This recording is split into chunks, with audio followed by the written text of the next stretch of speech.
یہ بھی فلاح، دنیا کی بھی فلاح اسی میں ہی ہے، کامیابی کی بشارتیں دی جا رہی ہیں۔ اور دنیا تو اصل میں امتحان گئی ہے، کوئی اتنی کامیابی حاصل ہو جائے وہ بھی ایک امتحان ہی رہتی ہے، لیکن اصلی فلاح پھر آخرت ہی میں مل سکتی۔ اور اس فلاح کو پانے کے لیے، اس فلاح کے راستے میں کیا کرنا ہے وہ یہاں پہ ان آیات میں بتا دیا گیا، بہت کیسے جامع طریقے سے بتا دیا گیا، مختلف مختصر سے تھوڑے تھوڑے سے الفاظ میں کیسے سے پوری سمودی گئی اور دنیا بتا دیا گیا ایک مومن کے کرنے کے کیا کام ہیں۔ پہلی بات یہ ہے قد افلح المومنون۔ قد افلح کا ہم نے ابھی سمجھا مطلب، ویسے افلح کا سوچیں تو دیکھیں جیسے ماضی کا صیغہ ہوتا ہے نا، پا گیا، لیکن جب ایک تو قد کے ساتھ آیا قد افلح تو حال کا بھی سمجھا جاتا، پا گیا، پا رہا ہے۔ پھر یہ بھی ہے کہ جو بات جیسے ماضی میں پاسٹ میں ہو تو اس کے تو پیش آنے میں کوئی شبہ ہی نہیں رہتا نا، وہ تو پیش آ چکی، اب کوئی شک و شبے کی گنجائش ہی نہیں۔ تو بالکل اسی طرح سے قرآن میں بات آتی ہے، اکثر آخرت کی اکثر بشارتوں کا ماضی کے ذائقے میں دیکھتے ہیں نا، اللہ تعالیٰ کے نزدیک تو وہ پیش آ چکی۔ ایک بندہ جب اس راستے پر چل پڑا بس لکھ دیا گیا اس کے لیے تو فردوس آگے اللہ تعالیٰ نے لکھ دی، وہ تو فلاح پائی گیا، اللہ تعالیٰ نے اس کے لیے کامیابی لکھ دی۔ تو اس طرح سے یہاں پہ کہا جا رہا ہے کہ قد افلح المومنون، اور المومنون کہا جاتا جو ایمان لانے والے، مومن کی جمع۔ ایمان لانے کے بعد تو قرآن میں اور بھی طرح سے آتی نا، جیسے الذین یؤمنون، وہ لوگ ایمان لاتے ہیں۔ جب یہ بات کہیں الذین یؤمنون تو کیا ہوتا ہے، وہ ورب ہو رہا ہے نا، فعل کے طرح آ رہا ہے، وہ ایمان لانے والے ہیں، اور اس کے لیے بھی بہت سی بشارتیں ہم دیکھتے ہیں قرآن میں۔ لیکن جب مومن کہیں تو فاعل کی طرح جب بات آئے تو جیسے وہ ہمیشہ کرنے والا ہے، اور وہی کرتے ہی رہے گا، کر ہی رہا ہے، ہمیشہ کرنے والا ہے۔ تو اس سے کیا سمجھ میں آتا ہے، ایمان لا کر جو ثابت قدم ہو گئے، ایمان پر جو قائم ہی ہو گئے، جو اپنی آخری سانس تک ایمان پر قائم رہنے والے ہیں، وہ اصل میں مومن ہے نا۔ اس کو مثال سے ایسے سمجھیں جیسے اگر کہا جائے کہ الذین یصبرون، وہ صبر کرتے ہیں، تو کیا مطلب ہے، کوئی صبر کرتا ہے اس وقت صبر کر رہا ہے نا، کوئی یہ مشکل میں ہے لیکن وہ اس وقت صبر کر رہا ہے، لیکن ضروری نہیں کہ ہمیشہ ہی کرتا رہے گا یا ہمیشہ اس کا یہی طریقہ ہے۔ لیکن جب صابر کسی کو کہتے ہیں تو کیا مطلب ہوتا، وہ ہمیشہ ہی ہر حالت میں صبر ہی کرتے رہنے والا ہے۔ بالکل اسی طرح سے جب مومن جب کہا جائے تو وہ ایمان پر قائم ہی رہنے والے ہوتے ہیں، ہر حال میں، ہر طرح کے حالات میں، اپنی زندگی کے ہر دور میں، اپنی زندگی کے ہر معاملے میں وہ ایمان پر قائم ہی رہتے ہیں۔ ان کے لیے یہاں پہ اللہ تعالیٰ نے خوشخبری دی کہ وہ فلاح پانے والے ہیں۔ جیسے ابھی ہم یاد کر رہے تھے اس کے نزول کا وقت، اس وقت کا سوچیں مسلمان کتنی زیادہ مشکلات میں ہیں، انتہائی ان کے لیے حالات خراب ہیں۔ آج بھی ویسے تو ایک حد تک کچھ مختلف قسم کے ہیں، لیکن اسی سے ملتی جلتی حالت ہے۔ کفار زوراور ہیں، سیاست اور معیشت ان کے ہاتھ میں، مسلمان کمزور، بے بس اور غریب، مشکلات اور پریشانیوں سے دوچار۔ مکے میں تو کیا حال تھا اس وقت ان کا، وہاں رہنا ہی دو بھر ہو رہا تھا، اس وقت ہجرت حبشہ جیسے شروع ہو چکی ہوگی، بالکل رہ نہیں سک رہے تھے، اپنا وطن چھوڑ کے نکلنا پڑ رہا تھا، اتنی وہ مشکلات میں ہیں۔ بلکہ ایک عام انسان دیکھے تو ایسا لگے کہ بس تھوڑے دن کی بات ہے، ابھی وہ بس ان کے اسلام جیسے نعوذ باللہ ختم ہی ہونے والا ہے، یا جو مومن ایمان لائے جو، وہ تو بس دنیا میں ناکام ہو رہا ہے، دنیا اس کے ہاتھ سے نکل رہی ہے، یہ نظر آ رہا تھا نا اس وقت۔ ان کو بھی کہا جاتا ہے کہ وہ تو قد افلح المومنون، پورے زوردار طریقے سے اعلان ہو رہا ہے کہ وہ تو کامیاب ہو گئے، اپنے ایمان کے لیے، اپنی آخرت کے لیے، اپنی دنیا کو جنہوں نے خطرے میں ڈال دیا، وہ تو بس اصل کامیاب ہے، انہوں نے کامیابی پا لی، وہ تو کامیاب ہونے ہی والے ہیں، بتا دیا جاتا۔ اور وہ مومنون کیسے ہوتے ہیں، ان مومنون میں ہم اپنا شمار کروانے کے لیے ہمیں کیا کرنے کی ضرورت ہے۔ سب سے پہلی صفت ان کی آتی ہے الذین هم فی صلاتہم خاشعون، وہ لوگ ہیں جو ہم الذین، پھر ہم آئے تو اس میں بھی تاکید کی بات ہوتی ہے نا، کہ وہی ہیں، جیسے کہا جا رہا ہو فی صلاتہم، اپنی نمازوں میں وہ خشع کرنے والے ہوتے ہیں، خشوع کرنے والے ہوتے ہیں، وہ اصل میں کامیاب ہیں۔ سورہ حج کے آخری آیت میں تھا فَأَقِیمُوا الصَّلَاةَ کا حکم تھا، نماز قائم کرو۔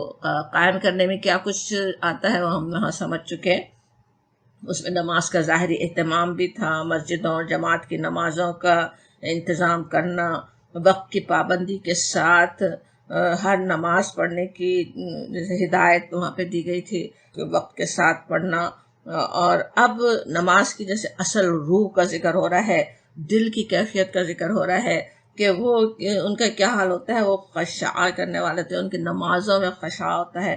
خشاع کیا ہوتا ہے؟ معنی دیکھیں تو اکثر ڈر لکھا ہوگا، لیکن اصل میں تو وہ ایسا ڈر جو عاجزی جس سے پیدا ہو، جس کے اثر دل سے آگے نکل کر اعضاء اور جوارے پر بھی نمایاں ہو جائے۔ جس طرح قرآن میں نا خشعت الاصوات، آوازیں دب جائیں گی کی بات آتی ہے، وہ کیا ہے؟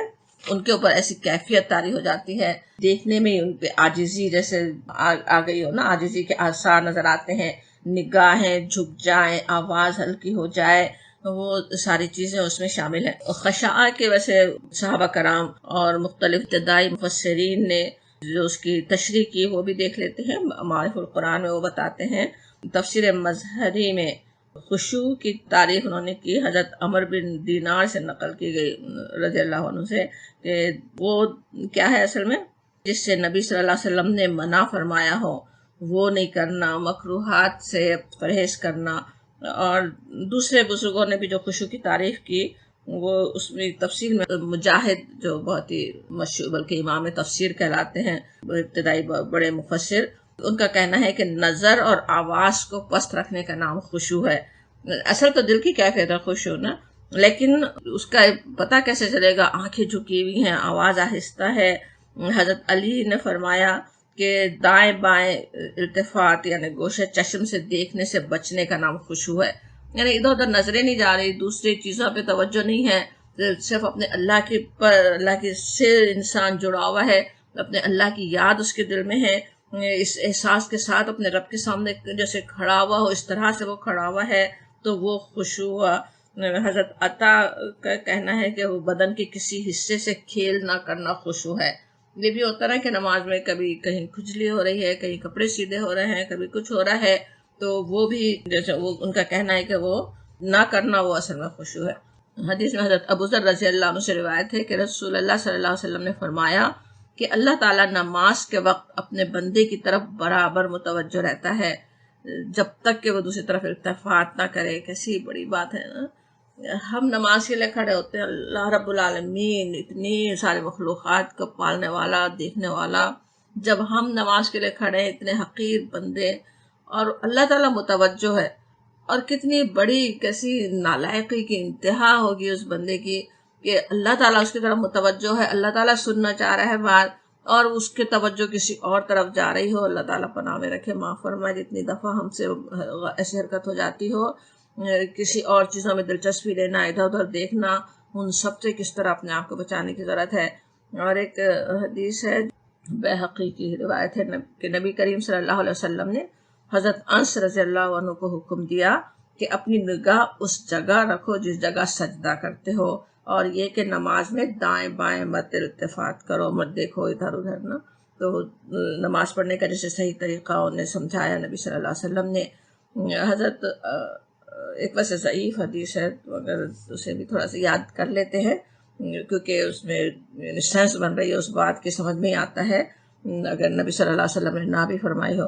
حضرت ابو ہریرہ رضی اللہ عنہ فرماتے ہیں کہ رسول اللہ صلی اللہ علیہ وسلم نے ایک شخص کو دیکھا کہ نماز میں اپنی داڑھی سے کھیل رہا ہے، تو آپ نے فرمایا کہ اگر اس شخص کے دل میں خشوع ہوتا تو اس کے اعضاء میں بھی سکون ہوتا، اگر دل میں اس ڈر ہوتا تو پھر اس طرح وہ کھیل نہ رہا ہوتا، اس طرح وہ داڑھی سے کھیلنا یا کسی بھی چیز کی طرف کوئی اور کام کرنا، وہ اصل میں جیسے خشوع کے خلاف بات ہے نا، پھر انسان کے دل میں خشوع نہ ہونے کی علامت ہے، جیسے بالکل اس طرح سے نا۔ تو اصل چیز کیا ہے کہ دل بالکل اللہ کی یاد سے غافل نہ ہو۔ اگر سوچیں ویسے دل اگر یاد سے غافل ہے اور ظاہر میں انسان خشوع کا اظہار کر رہا ہے، وہ تو منافقت تک بات پہنچ سکتی، لیکن خشوع پیدا کرنے کے لیے بھی ان ظاہری آداب کی بھی اہمیت ہے۔ ابھی جیسے حدیث ہم نے یاد کی، اسے سمجھ میں آتا ہے کہ ظاہری طور پہ بھی یہ پورے آداب کا خیال کریں تو خشوع قائم رکھنے میں مدد ملے گی۔ اور بہترین خشوع وہ ہے کہ دل اللہ کی یاد سے اتنا نرم ہو جائے کہ انسان خود بخود ادھر ادھر دیکھنا، سوچنا، کپڑے ٹھیک کرنا سب کچھ بھول جائے، اپنے اللہ کی یاد میں لگا رہے۔ خیالات تو تنگ کرتے رہیں گے، شیطان چھوڑتا تو نہیں ہے، مسلسل اس کی اپنی کوشش تو رہے گی، اس کا بالکل ٹارگٹ بنا ہوا ہوتا ہے نا اس وقت مومن شیطان کا بھی، کہ وہ کسی طرح اللہ کی یاد سے غافل کر دے. لیکن بار بار جو کچھ ہم پڑھ رہے ہوں اس کی طرف ہم متوجہ ہونے کی کوشش کرتے رہیں. اللہ تعالیٰ کوشش کو جاننے والا ہے، اللہ تعالیٰ کوشش کا صلا دینے والا ہے. کیونکہ اکثر مسئلہ ہوتا نا خشوع کا، تو علماء یہ بھی تھوڑا سا اطمینان دلاتے ہیں کہ خشوع جیسے فرض نہیں ہے، نماز فرض ہے. انسان یہ نہ سوچے کہ اچھا خشوع تو ہوتا ہی نہیں تو اب میں کیا فائدہ، نماز قبول نہیں ہوگی. ایسا نہیں ہے، کوشش کرنا انسان کا کام ہے. اللہ تعالیٰ کوشش کو جاننے والا ہے اور اس کا صلہ اللہ تعالیٰ دینے والا ہے. لیکن جس طرح ہم نے ابھی سمجھا، اس سے کچھ خشوع کی اہمیت کم نہیں ہوتی. یہ نہیں ہے کہ خشوع فرض نہیں ہے تب ہم اس کی پرواہ نہ کریں خشوع پیدا کرنے کی، بلکہ معرف القرآن میں وہ اشرف علی تھانوی کا قول لکھتے ہیں کہ ان کے خیال میں یہ کہ خشوع جو ہے وہ روح نماز ہے، اور اس کے بغیر نماز بے جان ہے. مگر اس کو جیسے رکن نماز چاہے نہیں ہے، نماز کا رکن نہیں ہے، نماز میں فرض نہیں ہے، لیکن خشوع نہیں ہوا تو نماز نہیں ہوگی. تو اس لیے اس کو بھی جیسے انہوں نے فرض کا درجہ تقریباً دیا کہ نماز قبول نہیں ہونے کا خطرہ لاحق ہے نا اگر خشوع پوری طرح نہ ہو. تو اس کی فکر کرنے کی تو بہت اہمیت ہے کہ خشوع لازماً پیدا ہو. اس کے لیے کیا کچھ ترکیبیں ہیں وہ آپ سب کو پتہ بھی ہوں گی، اور انشاءاللہ سب کو کوششیں کرتے بھی ہوں گے. پہلے سے ہی اللہ کی یاد جیسے کرنے والے ہوں، نماز سے پہلے سے فکر ہو کہ نماز اچھی طرح ہو، اس کے پورے آداب کا، صفائی کا، ستھرائی کا، اس کا خیال کرنا، کہاں پڑھ رہے ہیں. سوچیں جہاں پہ کچھ اور ایسی ایکٹیویٹیز چل رہی ہیں جو ہمیں نماز سے ہمارے دھیان کو ادھر ادھر لے جا سکتی ہیں، وہاں سے ہٹ کر ایک گوشے میں پڑھنا، الگ سے پڑھنا کتنا مدد دے سکتا نا خشوع پیدا کرنے میں. پھر اس کے معنوں کا یاد ہونا، معنوں کا سمجھنا کہ ہم نماز میں کیا پڑھ رہے ہیں. پھر قرآن پڑھنا، اس کو غور کرنا، نیا قرآن یاد کرتے رہنا، اس کو پڑھتے رہنا، اس سے بھی نماز میں بہت خشوع پیدا ہونے کے امکان ہوتے ہیں نا. بلکہ خشوع میں جو چیز بھی رکاوٹ بن سکتی ہے ان سب سے بھی کس طرح نبی صلی اللہ علیہ وسلم نے ہدایت کی بچنے کی نا. جیسے بھوک لگ رہی ہے کھانا پہلے کھا لو، نیند سے برا حال ہو رہا ہے سو جاؤ، یعنی کوئی اور حاجت ساتھ لگی ہے تو دھیان اسی طرف جاتا رہے گا نا نماز میں. تو ان ساری حاجتوں کو پورا کر کے پورے اطمینان کے ساتھ اللہ کی طرف رجوع ہوں تو اللہ تعالیٰ اپنی رحمت سے ہمیں اپنا خشوع بڑھانے کی بھی توفیق عطا فرمائے، اور جو کچھ جتنی ہماری کوشش ہے اسی کو قبول فرما لے انشاءاللہ تعالیٰ. ہمیں پھر کہا جاتا آیت نمبر 3، والذین، اور وہ لوگ جو ہم وہ عن اللغوی، لغو سے معرضون، اعراض کرتے ہیں، لغو سے وہ اعراض کرنے والے ہوتے ہیں. معرضون کا جو لفظ ہے این ردوات سے عرض کرنا، ویسے تو پیش کرنے کے بھی معنی ہوتے ہیں نا، لیکن اردن کہیں تو ایک جانب، ایک کنارہ. اور جب ان کے ساتھ آتا جیسے یہاں ہو رہا ہے نا ان اللغوی معرضون، تو ان کے ساتھ جب آئے تو کیا مطلب ہوتا ہے؟ منہ پھیرنا، کنارہ کشی کرنا. انگلش میں اس کے معنی دیکھیں آپ ڈکشنری میں تو اوائڈ کرنا یا ٹرن اوے، یا یہ کہ ابنڈن، ڈسکارڈ کرنا، ناٹ ٹو مینشن، یہ سب معنی اس کے ہوں گے. لغو کیا ہے؟ بے معنی بات، لا یعنی کام، بالکل نان سینس. لغو سے مراد یہاں ویسے ہر وہ بات اور کام اور چیز ہو سکتی ہے جو زندگی کے اصل مقصد رضا الہی سے غافل کرنے والا ہو. ایسا کام جو ہمیں اصل مقصد سے ہٹا دے. لغو اصل اسی کو کہتے ہیں کہ ایک انسان کو جو اصل میں کام کرنا چاہیے، جو اس کا اصل مقصد ہے، اس سے ہٹا دے، وہ چیز لغو ہو جاتی ہے نا. تو اس طرح سے لغو میں گناہ اور معصیت کی چیزیں بھی ہو سکتی ہیں، اور وہ جو جیسے مکروہ چیزیں ہیں یا وہ بھی بلکہ جن کی اجازت بھی ہے، حرام نہیں ہے، لیکن ان میں مشغول ہو کر انسان اپنے فرائض سے غافل ہو سکتا. اپنا اصل مقصد سے اگر غافل ہو جائے، کوئی بھی چیز ہو سکتی ہے نا. دنیا ہی کے سوچیں، دنیا کی ساری ذمہ داریاں ہم پہ فرضی ہیں، ہمیں انہیں پورا ہی کرنا ہے، اپنی اولاد کی پرورش کرنا ہے، رزق حلال حاصل کرنا ہے. اسی لیے ایک حدیث میں بھی ہے کہ انسان کا اسلام جب اچھا ہو سکتا ہے جبکہ وہ بے فائدہ چیزوں کو چھوڑ دے. معرف القرآن میں حدیث ہے جس کا حوالہ وہاں پہ نہیں ہے، جیسے ترک ما لا یعنی، ترک کر دینا ما لا یعنی، جس کا کوئی مطلب نہیں ہے، جس کا کوئی مقصد نہیں ہے، ایسی چیزوں کو چھوڑ دینا وہ اسلام کا حسن ہے. نبی صلی اللہ علیہ وسلم نے فرمایا وہ اچھا اسلام ہے، وہ بہترین اسلام ہے. تو لغویات سے پرہیز کرنے کی ضرورت ہے. اور یہاں پہ جس طرح الذین هم فی صلاتہم خاشعون کے بعد یہ آیت آ رہی ہے نا، اس سے یہ بھی سمجھ میں آتا ہے، بلکہ حقیقت ہے یہ نا، کہ لغویات سے پرہیز اور نماز میں خشوع دونوں لازم اور ملزوم ہے. یعنی ایک چیز ہوگی تو دوسری بھی ہوگی، دوسری چیز نہیں ہوگی تو وہ دوسری بھی چیز نہیں ہوگی. یعنی اگر سوچیں انسان لغویات میں لگا ہوا ہو، اس میں لغو چیزوں میں دلچسپی لینے والا ہو، تو ظاہر ہے اللہ کی یاد سے دل غافل ہو جائے گا نا. پھر تو نماز پڑھتے ہوئے بھی ہو نہیں سکتا کہ اس طرح سے خشوع اس کے دل میں پیدا ہو. اور اسی طرح سے اگر نماز میں خشوع نہیں اختیار کرتا، نماز میں جس کو اللہ کی یاد نہیں آتی، وہ کتنی آسانی سے لغو کی طرف پھسل سکتا ہے نا. انسان کوشش کر سکتا ہے اپنے آپ کو لغو سے بچانے کی، لیکن اگر وہ اللہ کی یاد نہیں کرنے والا ہے تو پھسل ہی سکتا. اگر سوچے نماز اچھی طرح پڑھتا ہو 5 دفعہ دن میں، یا اس کے ساتھ دوسری نوافل بھی خشوع کے ساتھ ادا کرتا ہو، تو اسے کتنی فکر ہوگی اپنے اللہ کی رضا کی، کیسی فکر ہے اسے، آخرت کی کیسی فکر ہے. پھر اسے تو وہ لغویات پھر سمجھ میں آئیں گی کہ وہ کیسی لغویات ہیں. سوچے لغو میں کیا کیا چیزیں ہو سکتی ہیں، جیسے ڈرامے ہیں، ناولیں ہیں، موویز ہیں. یہ ساری چیزیں بھی لغو بیکار چیزیں ہیں نا. اور کتنی اس میں دلچسپی پیدا ہو سکتی ہے، انسان کیسے ان کی طرف ہو. کوئی کہانی تو جیسے شروع ہو تو پھر اس کے آخر جاننے کے لیے انسان خواہ اس کو دیکھنا ہی چاہتا ہے، سننا ہی چاہتا ہے، معلوم ہی کرنا چاہتا ہے. لیکن جس کو اتنی فکر لگی ہوئی ہے اپنی آخرت کی، اس سے تو لگے گا کہ اس کا کیا فائدہ ہے، مجھے بالکل جھوٹی بات ہے یہ، اس کی کوئی حقیقت ہی نہیں ہے، مجھے اس سے کیا فائدہ. اس کا اس طرح دل نہیں لگ سکتا نا.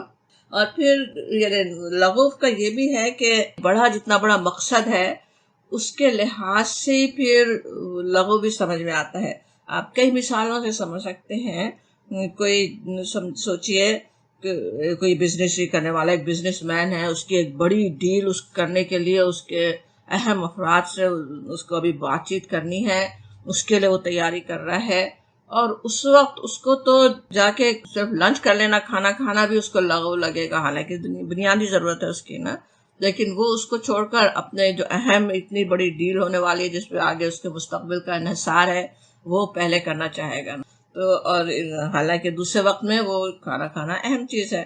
بالکل اسی طرح اور بھی کئی چیزیں ہو سکتی ہیں. ایک امتحانی سر پہ کھڑا ہوا ہے، اس میں ایسا نہیں ہوتا کہ انسان اپنے بڑی تفصیلی صفائیاں نکال کر بیٹھ جائے، کوئی اور بہت سے ایسے کام کرنے لگ جائے جس کی وجہ سے تیاری امتحان کی نہ ہو رہی ہو. تو اس طرح لغو کا بھی خود ہی سوچنا ہوگا اپنے حالات کے لحاظ سے. اور خصوصاً سوچئے کہ وہ جو آخرت اتنی بڑی زبردست آخرت کی کامیابیاں ایک طرف ہیں، اتنی زبردست جنت اللہ تعالیٰ نے اپنے بندوں کے لیے تیار کی ہوئی ہے، اس کو ایک طرف حاصل کرنے کی فکر ہے. اور اتنی بری جگہ دوزخ سے اپنے آپ کو بچانے کی جس کو فکر ہے، وہ پھر کیسے دنیا کے اندر مگن ہو کے رہ سکتا ہے. دنیا کے فائدے، دنیا کے خوبصورتیاں، دنیا کی چیزوں میں کیسے وہ اتنا زیادہ دل لگا سکتا ہے کہ آخرت برباد اس کی ہو جائے، جنت کا راستہ ہی کچھ لمبا ہو جائے، جنت کی طرف جا نہ سکے. کس طرح اس کے لیے اتنی زیادہ فکر کرنے کی ضرورت ہے. سورہ فرقان میں عباد الرحمن کی خصوصیات آتی ہیں نا. وَإِذَا مَرُّوا بِاللَّغْوِ مَرُّوا كِرَامًا، جب وہ لغو پہ سے گزرتے ہیں تو بڑے کرامت، بڑے اس سے گزر جاتے ہیں، عزت سے گزر جاتے ہیں، اس میں دلچسپی نہیں لیتے ہیں نا. جنت سوچیں ایسی جگہ ہے جہاں پہ کوئی لغو چیز ہوگی نہیں. لا تسمعوا فیہا لاغیہ، وہاں کوئی لغو بات نہیں سنیں گے. لا یسمعون فیہا لغوا الا سلاما، اس سورہ مریم کی آیت ہے، وہ پہلی والی سورہ واقعہ کی تھی. تو کس طرح کوئی وہاں پہ لغو ہونے والا نہیں ہے. تو وہاں وہی لوگ ہوں گے نا جنت میں بھی جن کی دلچسپیاں جھوٹی باتوں میں، تانے اور غیبتوں اور فحش گفتگو، گندے پروگراموں، گندی باتوں میں جن کی نہیں تھی. جو دنیا میں اس میں غرق ہو لغو میں، وہ کیسے پھر وہاں جا سکتے ہیں جنت کے، وہ کیسے باسی بن سکتے ہیں، وہ کیسے جنت کو آباد کرنے والے ہو سکتے ہیں. ایک تو یہ بھی بات سمجھ میں آتی ہے نا. ایک اور بھی ویسے ضمنی مفہوم اس کا ہے، جس طرح سورہ قصص میں آتا ہے کہ وَإِذَا سَمِعُوا اللَّغْوَ أَعْرَضُوا عَنْهُ وَقَالُوا لَنَا أَعْمَالُنَا وَلَكُمْ أَعْمَالُكُمْ، کہ جب وہ کوئی فضول باتیں سنتے ہیں تو اس سے اعراض کرتے ہیں اور کہہ دیتے ہیں کہ ہمارے ساتھ ہمارے اعمال اور تمہارے ساتھ تمہارے اعمال. وہ آیت ویسے سورہ قصص وہاں پہ ان کے بارے میں آتی ہے جو عیسائی لوگ اسلام لائے تھے مکے آ کر، اور ان سے مکے کے لوگ کفار مکہ انہیں باتیں سنا رہے تھے. اس کے جواب میں انہوں نے یہ کہا تھا. تو اس سے یہ بھی بات سمجھ میں آتی کہ دوسرے لوگ جو باتیں اس طرح کی کر رہے ہوں. دنیا میں سوچیں انسان خود اگر اپنے آپ کو، اپنی زبان کو محفوظ بھی رکھ لے، اپنے آپ کو محفوظ رکھ لے لغویات سے، تب بھی دوسروں کی ناگوار باتوں سے تو سابقہ پڑھ ہی سکتا نا. کبھی کوئی ہم پر باتیں بنا سکتا ہے، تانے دے سکتا ہے، ہمارے بارے میں کوئی غلط باتیں کر سکتا ہے، ہماری محبوب ہستیوں کے لیے غلط باتیں کوئی کر رہا ہو، مذاق بنا رہا ہے، ہمارے دین ہمارے مذہب کا مذاق اڑایا جا رہا ہو. تو ایسے میں کس طرح ہوتا ہے نا. بلکہ اکثر تو یہ ہوتا ہے کہ لوگ دین کا تقاضا یہ سمجھ لیتے ہیں، دین کی اہمیت اس کو سمجھ لے جاتا کہ مشتعل ہوں، اس پہ اشتعال دکھائیں کہ کیسے ہمارے محبوب چیزوں کو یا ہمارے دین کے لیے یہ بات کہی گئی. حالانکہ ذرا سوچے، آج اسلام کے دشمن ہیں، ان کے تو جیسے ہاتھ میں ٹول آ گیا ہے نا کہ مسلمانوں کو بھڑکانے کا، بلکہ اسلام کو بدنام کرنے کا بہترین طریقہ ہے نا. ان کے خلاف، نبی صلی اللہ علیہ وسلم کے خلاف کوئی کارٹون بنا دیں، شرارت کی بات کر دیں، اور مسلمان مشتعل ہو کر اپنی مسلمانوں کی سارے پراپرٹیز سے تباہ کر رہے ہوں اور کیا کچھ کر رہے ہوں، اور پھر اسلام کے خلاف باتیں بنائیں کہ مسلمان کیسے جاہل لوگ ہیں اور کیا کیا کچھ کرتے ہیں. تو اس میں ہمیں سمجھ میں آتا ہے کہ قرآن ہمیں ہدایت دیتا ہے کہ نہیں، اس طرح سے گزر جاؤ. وَإِذَا سَمِعُوا اللَّغْوَ أَعْرَضُوا عَنْهُ، اسے اعراض کر لو ان کی باتوں سے. جو وہ چاہ رہے دشمن اسلام ہم سے کروانا، وہ ہم نہیں کریں. ہم مشتعل نہ ہوں، ہم ٹھنڈے رہیں، ہم اپنا پازیٹیو میسج پہنچاتے رہیں، وہ اصل کام ہے. وہ بھی بات یہاں پہ ہمیں سمجھ میں آتی ہے. اور پھر کہا جاتا انشاءاللہ لغو سے ہر طرح سے، اس طرح سے ہم بچنے والے ہوں نا. اپنی مصروفیات کو لغو سے بچائے، اپنے خیالات کو لغو چیزوں سے بچائے، ہماری شوق، ہمارے گول دنیا میں ایسے ہوں جو صحیح مقصد تک ہمیں لے جانے والے ہوں. ہم اپنے اللہ کی رضا جو ہماری زندگی کا مقصد ہے وہ سب پر حاوی ہو. اور وہ جب حاوی ہوگا تو خود بخود خود ہی کو سمجھ میں آ جائے گا نا کہ کون سی چیز ہے میری زندگی میں جو بیکار جا رہی ہے، کون سی چیز ہے جو میری زندگی کا ٹائم، میری زندگی کی اتنی قیمتی مہلت ہے نا، کچھ پتہ نہیں کتنی دیر کی مہلت ہے، وہ کہیں دوسرے ایسے کام میں نہ چلی جائے جس سے میری جنت نہیں بن رہی ہو. ہر ایسا کام میں کروں جس سے میری جنت بن رہی ہو. انشاءاللہ تعالی اس پر پوری طرح سے ہماری توجہ رہے. اور پھر کہا جاتا والذین، اور وہ لوگ جو ہم وہ للزکاۃ فاعلون، وہ زکوٰۃ ادا کرنے والے ہوتے ہیں. یہاں پہ یہ بھی غور کرتے جائیے، جس طرح مومنون کا ہم سمجھ رہے تھے نا فاعل کی طرح سے آ رہا ہے، بالکل اسی طرح ساری صفات بھی اسی طرح آ رہی ہیں. خاشع کی جمع خاشعون. خاشع کہیں تو ہمیشہ خشوع کرنے والا، یعنی کہ کبھی خشوع کر رہا ہے، ہمیشہ ہی اللہ سے ڈرنے والا ہوتا ہے، ہمیشہ وہ اللہ کے آگے جھکا ہوا ہوتا ہے. اسی طرح موردون، اعراض کرنے والے ہوتے ہیں. اب یہاں للزکاۃ فاعلون، فاعل کی جمع آ رہا ہے کہ وہ ہمیشہ کرنے والے ہوتے ہیں. اب یہاں پہ یہ آیت ہے والذین هم للزکاۃ فاعلون، مفسرین اس کو دو طرح سے لیتے ہیں. ایک یہ کہ نماز کے بعد دین کا دوسرا ستون جو ہے، بلکہ اکثر تو ہوتا نا کہ نماز کے بعد ہی فوراً زکوٰۃ کی بات آتی، یہاں پہ بیچ میں لغو کی بات بھی آ گئی. ایک تو اس لیے بھی کہ نماز میں خشوع کے لیے وہ بہت اہم ہے کہ لغو سے انسان پرہیز کرتا ہو، اس کی اپنی بھی بہت اہمیت ہے. اور پھر اب زکوٰۃ کی بات آ رہی ہے. ویسے یہ مکی صورت ہے نا، اس وقت مکے میں آج ہم زکوٰۃ کا لفظ جس طرح استعمال کرتے ہیں نا، ایک مخصوص ٹرم ہے نا، ایک مخصوص اصطلاح ہے. سیونگز پر 2.5% زکوٰۃ نکالنی ہے، اس کے طریقہ پتہ ہے، انشاءاللہ ہم اس پہ سب عمل ہی کرنے والے ہیں. بالکل ظاہر مکی کی صورت ہے تو بالکل وہ اسی طرح سے ٹرم تو نہیں استعمال ہو رہی، لیکن یہ بھی نہیں ہے کہ زکوٰۃ کی بات تو نہیں ہوئی. مکی صورتوں میں ہم بہت دیکھتے ہیں. سورہ مریم میں حضرت اسماعیل علیہ السلام کے بارے میں آتا ہے کانا یامر اہلہ بالصلاۃ والزکاۃ، کہ وہ تھے اپنے گھر والوں کو صلاۃ اور زکوٰۃ کی تاکید کرنے والے. اور اسی طرح اور بھی کئی جگہ آتا ہے. تو زکوٰۃ اللہ کے راستے میں پیسہ نکالنا، وہ تو جیسے مکی صورتوں میں اس کی تاکید ملتی رہی. اور سورہ ماعون ہی ہم جیسے پڑھتے ہیں مکی سورہ ہے. کس طرح اللہ کے راستے میں پیسے خرچ کرنا، دوسرے مسکین کا خیال کرنا، وہ ساری باتیں ہم وہاں پر دیکھتے آ رہے ہیں. تو وہ بھی ہے ہی، اگرچہ مدینے جا کر اس کے پھر اور تفصیلات بتائی گئیں. یہ بھی بات ہے کہ نماز سے بندے کو اپنے خالق سے جوڑتی ہے، اور زکوٰۃ بھی ویسے تو اللہ کی رضائی کے لیے ہے، بلکہ شکر کے طریقہ ہے نا جو اللہ نے ہمیں سکھائے. اللہ تعالیٰ نے جو ہمیں جسمانی نعمتیں عطا فرمائی، ہمیں اپنی نعمتیں عطا کی، ان کے شکر کے لیے ہم نماز ادا کرتے ہیں. پھر جو مالی نعمتیں اللہ نے ہمیں عطا کی مال کے ذریعے سے، اس کا شکر ہم زکوٰۃ کے ذریعے ادا کرتے ہیں. شکر تو اللہ کا ادا کرتے ہیں، لیکن اللہ تعالیٰ کی رحمت ہے کہ اس کے ذریعے سے انسانوں کو آپس میں بھی جوڑتا ہے نا. زکوٰۃ جب دیں تو پھر انسانوں کے تعلقات آپس میں درست ہوتے ہیں، آپس میں انسانوں کے حالات درست ہوتے ہیں. تو وہ ایک بہترین طریقہ زکوٰۃ کے ذریعے سکھایا گیا. اب دوسرے ویسے مفسرین زکوٰۃ کو یہاں پہ صرف انفاق کے معنوں میں نہیں لیتے. ایک تو وہی بات جو ہم نے ابھی سمجھی تھی کہ مکے میں فرض نہیں ہوئی تھی. دوسرے یہاں یہ بھی بات ہے کہ یہاں جیسا زکوٰۃ کے ساتھ آتا نا ایتاء زکوٰۃ کی بات آتی ہے، یوتون الزکوٰۃ، وہ زکوٰۃ دیتے ہیں، اس طرح نہیں ہے، بلکہ فاعلون کا لفظ آ رہا ہے نا، ہم للزکوٰۃ فاعلون، کہ وہ زکوٰۃ پہ عمل کرنے والے ہوتے ہیں. زکوٰۃ کا ویسے اصل میں لفظ جو ہے زے کاف واو سے ہے نا، اس کے معنی ہوتے ہیں جیسے بالغی، نشو نما پانا، بڑھنا، عمدہ ہونا، پاک ہونا.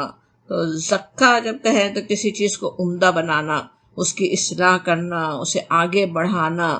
تو اسی سے پھر نفس کو روحانی آلائشوں سے، بیماریوں سے، برے اخلاق سے پاک کرنا، وہ کیا ہے؟ تزکیہ ہے. تزکیے کی بات بھی مکی صورتوں میں کتنی تفصیل سے آتی رہی ہے نا. سورہ شمس میں کی آیت تو یاد ہی رکھنے والی ہے نا، قد افلح من زکاہا وقد خاب من دساہا، کہ فلاح پا گیا جس نے اپنا تزکیہ کیا. اب یہاں بھی وہی فلاح پانے والے جو ہیں وہ زکوٰۃ پر عمل کرنے والے ہوتے ہیں. ہم للزکوٰۃ فاعلون کہا جا رہا ہے. بس جو زکوٰۃ مال کے لیے جو زکوٰۃ ہم کہتے ہیں، اس میں بھی کیا ہے، اگر اس میں سے اللہ کے راہ میں نہیں نکالا جائے، کسی کے پاس مال جمع ہے تو وہ کیا ہوتا ہے؟ کنز بن جاتا ہے نا، خزانہ ہوتا ہے، گندا ہونا شروع ہو جاتا ہے. اور اس سے زکوٰۃ نکال کر مال کو پاک کر لیا جاتا ہے نا.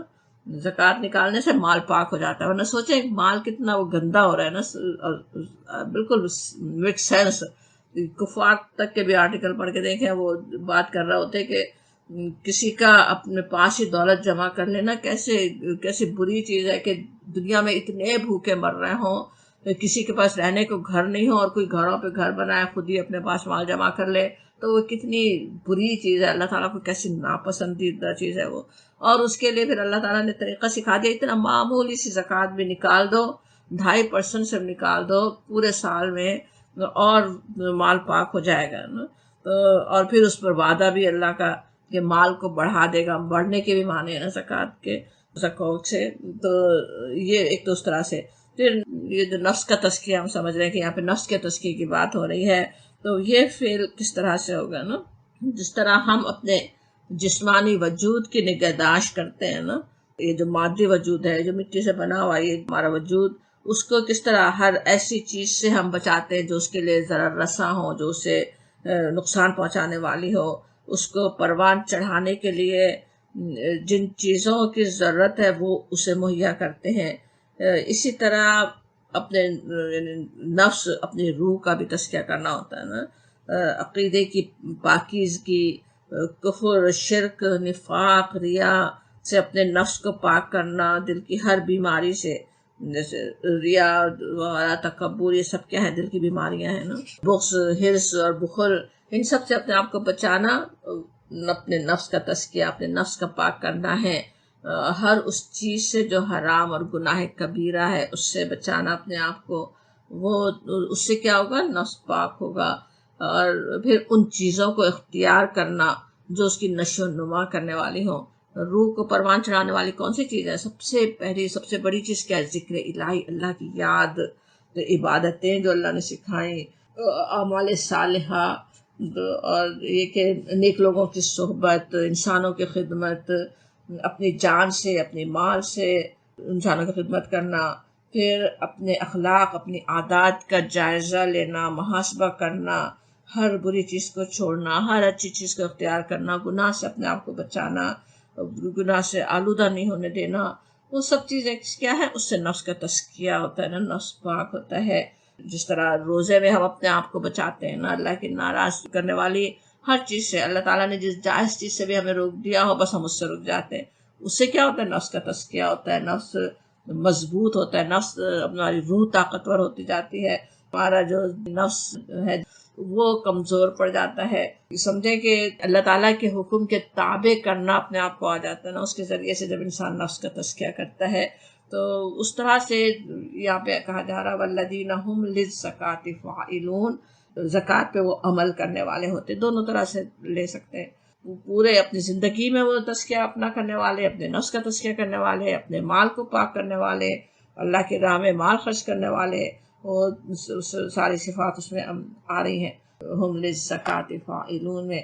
اور پھر کہا جاتا ہے آیت 5 سے 7 تک ایک بات ہی ہو رہی ہے، والذین، اور وہ لوگ جو ہم وہ لفروجہم اپنی شرمگاہوں کی حافظون حفاظت کرتے ہیں، یہاں بھی حافظ کی جمع حافظون فاعل کی وزن پہ، ہمیشہ وہ حفاظت کرنے والے ہوتے ہیں اپنی شرمگاہوں کی۔ اور پھر کہا جاتا ہے الا علی ازواجہم او ما ملکت ایمانہم، مگر اپنے ازواج اور اپنی او ما ملکت یا جو ملکیت میں ہے، ایمانہم ان کے دائیں ہاتھ، ما ملکت ایمانہم دائیں ہاتھ ان کو اون کرتے ہیں، کیا مطلب؟ ان کی لونڈیاں، فإنہم پس بے شک وہ غیر ملومین، نہیں وہ ملامت، نہیں ان پر کوئی ملامت، وہ ملامت زدہ نہیں ہے۔ فمن ابتغی وراء ذلک، اور جو کوئی طالب ہو، جو کوئی چاہے، وراء ذلک اس کے سوا، فاولئک هم العادون پس وہی حد سے نکل جانے والے، حد سے گزرنے والے ہیں۔ اب یہاں پہ کیا حکم آ رہا ہے، کیا بات بتائی جا رہی؟ مومن حکم نہیں ہے یہاں پہ، مومنین کی صفات کی طرح ہے کہ وہ اپنے فروج کی حفاظت کرنے والے ہوتے ہیں، اپنی شرمگاہوں کی حفاظت کرنے والے ہوتے ہیں۔ تو سورہ نور میں حکم کی طرح آیا، اگلی صورت میں ہم اس کی تفصیل پڑھیں گے۔ قل، وہاں پہ کہا گیا قل للمؤمنین یغضوا من ابصارہم ویحفظوا فروجہم، مومنوں سے کہہ دیجئے، نبی صلی اللہ علیہ وسلم کے ذریعے سے کہلوایا گیا، آپ کہہ رہے جیسے کہ اس نظام کو قائم کر دیں پورے مدینے کے اندر، ایسے کوئی کام، ایسے بے حیائی کے کام نہیں ہونے والے ہوں، مومنین جو ہے وہ اپنی نظروں کو نیچا رکھیں اور اپنے فروج کی حفاظت کریں، حیا کی حفاظت کرنے والے ہوں۔ آگے چل کر سورہ نور میں پھر عورتوں کے لیے بھی ہے الگ سے، حالانکہ اس میں بھی عورتیں مرد دونوں شامل ہوتے ہیں، جب یہاں اس میں کہا جائے وَيَحْفَظُوا فُرُوجَهُمْ جیسے کہا گیا تو دونوں ہی شامل ہوتے ہیں، لیکن خاص طور پہ عورتوں کو بھی تاکید ہوتی ہے وَيَحْفَظْنَ فُرُوجَهُنَّ، اور چاہیے کہ عورتوں کو بھی کیا چاہیے کہ وہ حفاظت کریں اپنی شرمگاہوں کی۔ آپ صلی اللہ علیہ وسلم سے کہا جا رہا آپ مومنوں سے کہہ دیجئے۔ اب اصل معنی تو ایسے فرض کی حفاظت کے یہی کہ وہ اپنی شہوانی خواہشات کو کنٹرول میں رکھتے ہیں، صرف وہیں اپنی خواہش پوری کرتے ہیں جہاں انہیں اس کا حق حاصل ہے، یعنی اللہ تعالیٰ نے جو جائز رکھا ہے اس کے لیے کوئی ناجائز طریقہ اختیار نہیں کرتے، ناجائز طریقے سے وہ نہیں کرتے۔ اور ویسے پھر ضمنی طور پہ یہ مطلب بھی لیا جا سکتا ہے کہ وہ اپنے جسم کے قابل شرم حصوں کو چھپاتے ہیں۔ سطر کا لفظ جو ہے ٹرم، اسلامی ٹرم، دوسروں کے پاس تو شاید ٹرم ہی نہیں ہونا کہ کیا چیز ہے جو چھپانے کی ہے، لیکن ایک سطر اللہ تعالیٰ نے رکھا ہے نا، جو دوسرے کسی بھی انسان کو نظر نہیں آنا چاہیے، دوسروں سے چھپانے کی ضرورت ہے، تو ان چیزوں کو وہ چھپا کر ہی رکھتے ہیں، عریانی سے پرہیز کرتے ہیں، دوسروں کے سامنے کھولتے نہیں ہیں۔ اب یہ بات بھی ہم سمجھتے ہی آ رہے ہیں شروع سے ہی، سورہ بقرہ، سورہ اعراف میں شیطان کی سب سے بڑی کوشش یہی ہوتی نا کہ عریاں کر دے انسان کو، اس کے ذریعے سے کیا ہے وہ بے حیا انسان کو اگر بنا دے تو سوچے پھر ہر گناہ انسان کے لیے آسان ہو جائے نا، پھر تو وہ شیطان کے ہاتھوں میں کھلونا ہی بن کے رہ جاتا ہے۔ وہی ہم دیکھتے ہیں شیطان کی کوششیں کیسی کامیاب بھی ہو رہی ہیں، زیادہ سے زیادہ نمایاں کرنے کی اپنے آپ کو، کیسے کیسے فیشن نکلتے رہتے ہیں، کچھ چھپے ہی نہیں جسم کا کوئی حصہ نہ چھپے، سردی سے چھپانا پڑ رہا ہے تو بھی ایسے لباس پہنے جو کہ پورے ایک ایک کر نمایاں ہو جائے، کوئی چیز چھپی نہ رہے، تو اس سے بھی پرہیز کرنا وہ بھی اہم ہے، وہ بھی سمجھ میں آتی ہے بات نا. اور پھر ظاہر ہے اپنی عصمت اور عفت کی حفاظت کرنا وہ بھی ہے. پچھلے مذاہب میں جیسے راہبانہ تصورات کے تحت شادی ہی کو سمجھ لیا گیا کہ جیسے بالکل ہی فرج کی حفاظت اتنی زیادہ ہو رہی ہے کہ اپنے ازواج کے سامنے بھی فرج نہ کھولا جائے، یا شادی کو اس کو ناپسندیدہ سمجھ لیا جائے، تقویٰ کا بلند درجہ جیسے نکاح نہ کرنے کو سمجھا گیا. تو لیکن نبی صلی اللہ علیہ وسلم کا فرمان ہے کہ ان نکاح من سنتی، نکاح میری سنت ہے. بلکہ حدیث یاد بھی کرتے رہے، یاد ہو کہ جس طرح کچھ اصحاب نے خود سے اپنے آپ سوچا کہ ہم زیادہ ہی اپنے اللہ کی رضا کے لیے کام کریں گے، تو ان میں سے کسی صاحب کا کہنا تھا میں کبھی شادی نہیں کروں گا. نبی صلی اللہ علیہ وسلم نے اس پہ سخت ناراضی کا اظہار کیا نا کہ نہیں، میری سنت میں خیر ہے، میرے راز پہ چلو، میں شادی بھی کرتا ہوں، بیویاں بھی رکھتا ہوں، اور تم کو بھی وہی کرنا چاہیے. سمجھ میں آتا ہے کہ نکاح بھی جو ہے نظروں کو نیچی رکھنے والا ہے، حدیث میں یہ بھی آتا ہے نا، وہی حیا کی حفاظت کرنے والا ہے. اس لیے یہاں بھی صاف صاف کہا جا رہا ہے، پہلے کہا گیا کہ وہ اپنے شرمگاہوں کی حفاظت کرتے ہیں، لیکن الا علی ازواجہم او ما ملکت ایمانہم، اپنے ازواج کے ساتھ.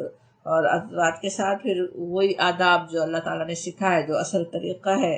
یہ بھی فقہ میں کہا جاتا ہے نا کہ اپنے ازواج کے ساتھ بھی غلط طریقہ اختیار کرنا، حیض اور نفاس میں مباشرت کرنا یا غلط جگہ سے غلط طریقے سے کرنا، وہ سب وہی بات آ جائے گی کہ وہ زیادہ چاہ رہے ہیں. ہم العادون، جیسے آخر میں کہا گیا نا کہ وہ زیادتی کرنے والے ہیں. فمن ابتغى وراء ذلك، جو اس کے سوا چاہیں، جو اللہ نے جو صحیح طریقہ رکھا ہے اس طریقے سے انسان اپنی شہوت کو پوری کرے، اور اللہ تعالیٰ نے جو ذمہ داریاں اسے دی ہیں اس کے ساتھ وہ ذمہ داریوں کو ادا کرنے والا ہو. اب یہاں پہ جو لونڈیوں کی بات آ رہی کہ الا ما ملکت ایمانہم، یہ ہمیں پتہ ہے کہ کیسا نازک موضوع ہے نا. آج اسلام کو بدنام کرنے کے لیے خوب استعمال ہو سکتا ہے کہ اچھا یہ یہاں پہ غلامی کوئی جائز رکھی گئی ہے. لیکن ہم جانتے ہیں، ابھی اگلی سورہ نور میں بھی اس کی کچھ تفصیل آئے گی، لونڈیوں کی اجازت اسی وقت کے لیے تھی نا جب اس کا دور تھا. اس وقت کوئی اور کچھ اور ہو نہیں سکتا تھا. جنگ میں پکڑی ہوئی خواتین آئے تو ان کو بھیک مانگنے کے لیے نہیں چھوڑا جاتا تھا، بلکہ ان کا انتظام کیا جاتا تھا نا. اور وہ بھی بالکل اسی طرح عہد کی طرح، جیسے ایک عہد ہے نا، نکاح بھی کیا ہے، زبان سے عہد کرتے ہیں کہ ہاں ہم نے اس کو اپنے نکاح میں لے لیا، بالکل اسی طرح تھا اپنی لونڈی بنانا بھی، کہ ان کے حوالے کی جا رہی ہے، وہ اس کی پھر حفاظت کریں گے، اس کا پورا خیال رکھیں گے. جس طرح وہ ایک بیویوں کے لیے قوام ہے، ایک مرد ان کی ضرورتیں پوری کرنے والا، ان کو تحفظ دینے کا ذمہ دار ہے، بالکل اسی طرح جب لونڈی کے حصے سے وہ عورت کو گھر میں لاتا ہے تو اس کی ساری ذمہ داریوں کو اس کو پورا کرنا ہوتا تھا. لیکن اس سلیوری کا خاتمہ کرنے کے لیے، مکمل خاتمہ کرنا ہی تھا اسلام کو، لیکن وہ اس طرح سے کیا گیا کہ ایسا نہیں ہوا کہ بس اچانک جس طرح سے کر دیں اور اس کے بعد اتنے سارے انسان ایسے بے گھر ہو جائیں، کوئی ان کا دیکھ بھال کرنے والا نہیں ہو. اس طرح سے نہیں ہوا، بلکہ سب سے پہلے تو ایک تو انہیں بالکل جانوروں سے بدتر ان کی حالت ہوتی تھی نا، لونڈی غلاموں کی، ان کو عام انسانوں کے برابر لا کھڑا کیا گیا. خود اس آیت میں دیکھیں، بیویوں کے ساتھ ان کا تذکرہ ہے، جیسے ایک آزاد بیوی ہے اس کے ساتھ ہی ما ملکت ایمانہم، وہ بھی انسان ہے پوری، اس کا بھی پورا خیال کرنے کی ضرورت ہے. پھر یہ کہ آہستہ آہستہ پھر احکامات جو دیے گئے، جس طرح سے اسی وجہ سے اس کا خاتمہ بھی ہوا. اور جب تک وہ خاتمہ نہیں ہوا اس وقت تک بھی ان کی حالت بالکل بہترین کر دی گئی. جو خود کھاؤ وہ ان کو کھلاؤ، ان کو بہترین طریقے سے رکھو، تو ان کا پورا خیال کرو. ان پہ ظلم نہیں کر سکتے، وہ نافرمانی بھی کر رہا ہو تو بھی اگر تم ان کو سزا دو گے، وہ ذرا سے زیادہ نکلی، تم کو سزا دی جائے گی اللہ کے پاس. کتنا زیادہ ان کا خیال کرنے کا سکھا دیا گیا. وہ اس دور کی بات تھی نا.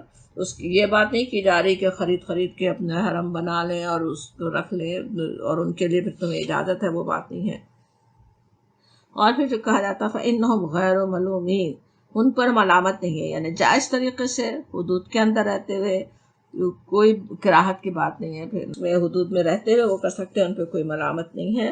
اور جو فَمَنِ ابْتَغَىٰ وَرَاءَ ذَلِكَ فَأُولَٰئِكَ هُمُ الْعَادُونَ، اور جو اس سے زیادہ چاہے، ابتغاء کیا ہوتا، جیسے بہت زیادہ ایک تو چاہنا، اور عادون کا جو لفظ ہے آدھا سے، آدھا کے کیا معنی ہوتے ہیں؟ جیسے لائن کو کراس کر دینا، آگے بڑھ جانا، حد سے گزرنا، باؤنڈری کراس کرنا جیسے کہتے ہیں نا، وہ ہے آدھا.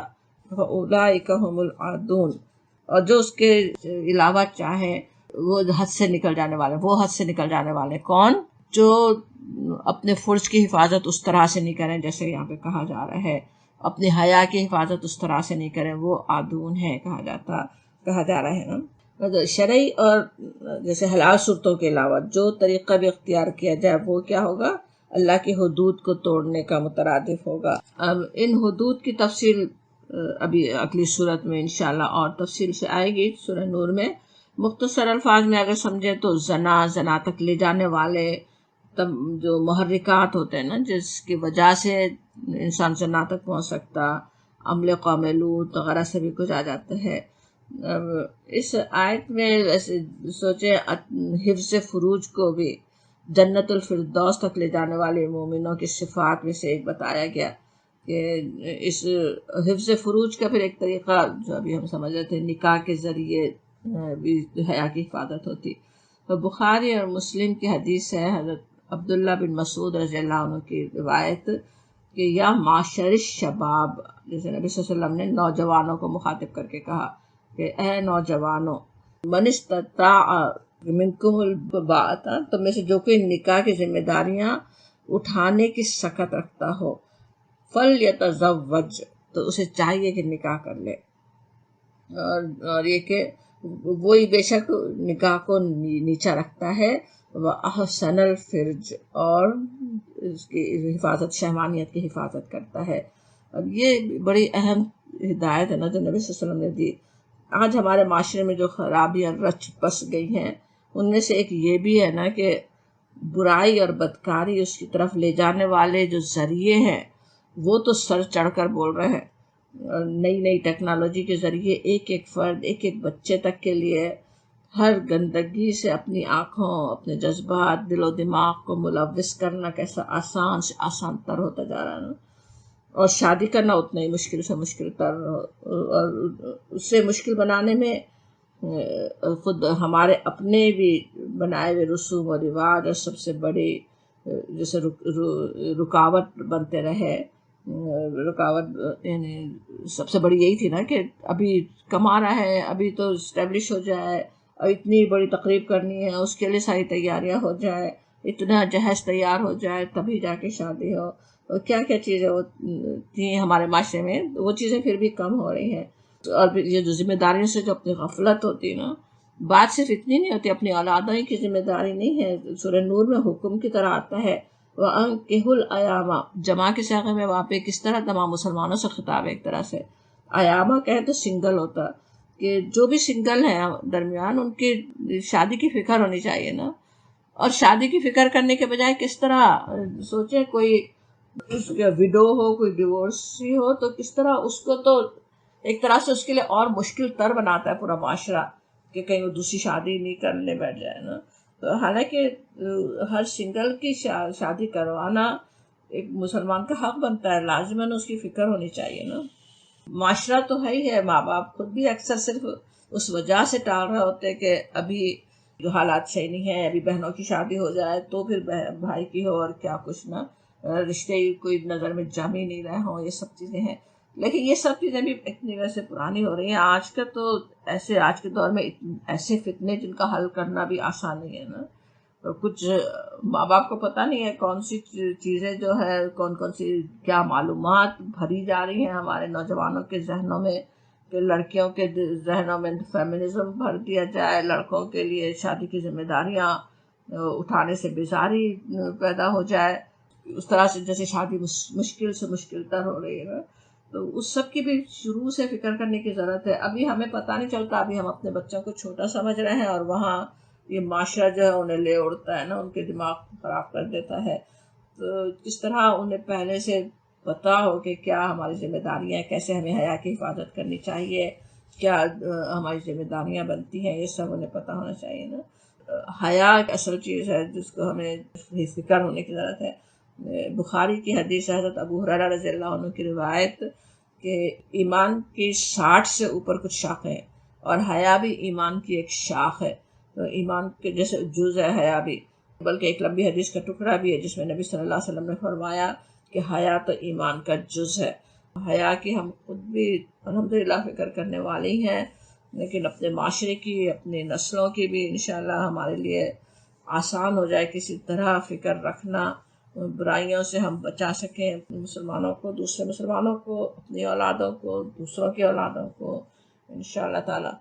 وآخر دعوانا الحمدللہ رب العالمین۔ ابھی صفات باقی ہیں کچھ اور بھی مومنین کی، جو ٹائم ختم ہو گیا تو انشاءاللہ ہم اپنی اگلی کلاس میں پڑھتے ہیں۔ ربنا تقبل منا انک انت السمیع العلیم وتب علینا انک انت التواب الرحیم، وصلی اللہ تعالی علی خیر خلقہ وآلہ واصحابہ اجمعین برحمتک یا ارحم الراحمین۔